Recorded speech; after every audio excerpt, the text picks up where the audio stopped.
ফেব্রুয়ারির ২১ তারিখ দুপুর বেলার রক্ত, বৃষ্টি নামে বৃষ্টি কোথায় বরকতেরই রক্ত।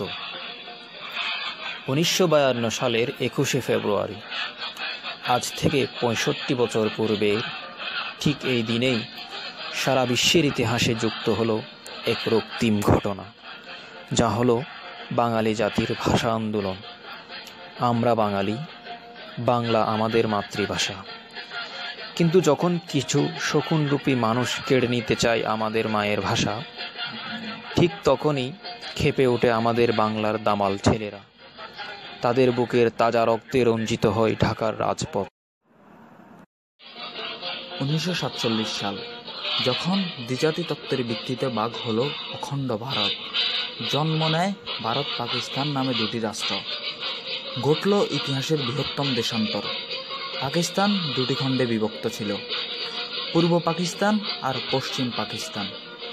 পাকিস্তানের মাত্র ৬% মানুষের মুখের ভাষা ছিল উর্দু, আর ৫৪% মানুষের মাতৃভাষা ছিল বাংলা। কিন্তু সহসায় আশাভঙ্গ হলো বাঙালির। উদ্যোগে রাষ্ট্রভাষা হিসেবে স্বীকৃতি দেয় পাকিস্তান সরকার, কেড়ে নিতে চায় বাঙালির মুখের ভাষা। কিন্তু বাংলার দামাল ছেলেরা তা মেনে নিতে পারেনি। পুলিশের সঙ্গে তাদের সংঘর্ষ চলতে থাকে।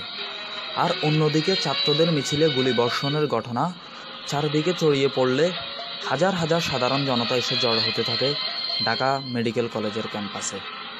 ছাত্রদের মিছিলে গুলিবর্ষণের কারণে তীব্র আন্দোলন গড়ে ওঠে। তীব্র আন্দোলনের মুখে ১৯৫৬ সালে সংবিধানে বাংলা ভাষাকে পাকিস্তানের অন্যতম রাষ্ট্রভাষা হিসেবে স্বীকৃতি দিতে বাধ্য হয় তারা।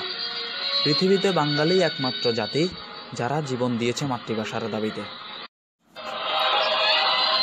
আর তাই ভাষা আন্দোলন ও মানুষের ভাষার প্রতি সম্মান জানিয়ে ২০০০ সালে ইউনেস্কো ২১শে ফেব্রুয়ারিকে আন্তর্জাতিক মাতৃভাষা দিবস হিসেবে ঘোষণা করে। সালাম, বরকত, জব্বার, শফিউল সহ নাম না জানা আরও অনেক তরুণের রক্তের বিনিময়ে আমরা পেয়েছি বাংলা ভাষা। বাংলায় মা বলে ডাকার অধিকার।